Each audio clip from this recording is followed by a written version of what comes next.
Okay, Rondé, here we are for the season opener, a highly anticipated season opener as the Bucs go for their fourth straight division championship. And one of the key storylines a year ago, we were talking about Baker about to make his first start. Now he's firmly entrenched as a starter. What do you see him doing in year two? Oh, he'll be better in year two, of course, just because of working with Chris and Mike for the entire season. But look, Baker Mayfield is home. Feels like he's home. He feels like he's our quarterback. He's got a new offensive coordinator in Liam Cohen, but I think everybody around here understands what Baker's capabilities are. He's coming off a career-best season last year, and now he has a guy that he's familiar with for his 5 weeks that he played in L.A., and I can only see the sky being the limit here. As long as we're talking about quarterbacks, we got to talk about the second pick in the draft, dual threat Heisman Trophy winner Jaden Daniels. What do the Bucs have to worry about when it comes to stopping this guy in his first start? Yeah. First of all, you don't win the Heisman by accident. This guy is dynamic. He's as good a passer as he is a thrower.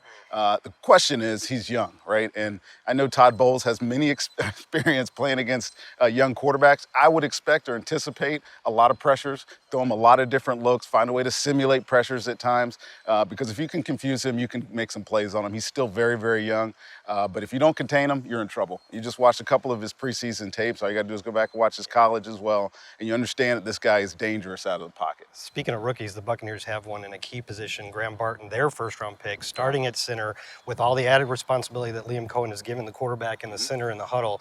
I mean, and he's up against Jonathan Allen and Daron Payne. What an introduction to the league. Right, yeah. This is your introduction to the league moment, Barton. Well, you get two of the best defensive tackle combinations in football. Yeah. Payne and Jonathan Allen are great players for Washington. They're really the crux of their defense. They got better at linebacker. They brought Bobby Wagner in.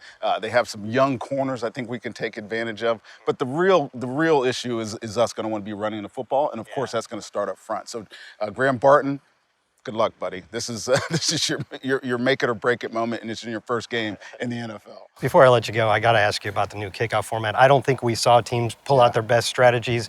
What do you think teams are going to do? Are they going to risk it, or are they going to just take touchdowns? This is such a big question for all of us watching this new kickoff rule in the NFL. Look, I think that it's not worth the risk of kicking it because it was so vanilla in the preseason. You don't know what these schemes could be with this new lineup. But I think McGahee and Todd Bowles want to be aggressive. I expect them to do what we saw in the preseason, which kick it to the 20, try to make tackles. It's going to put a lot of emphasis on these cover guys. Our specialists now have real jobs on kickoff. It was such a dead play for so long, but now it's something to watch. All right, Rondé, thank you. That sounds good. Let's get the season started and go Bucs. Let's go.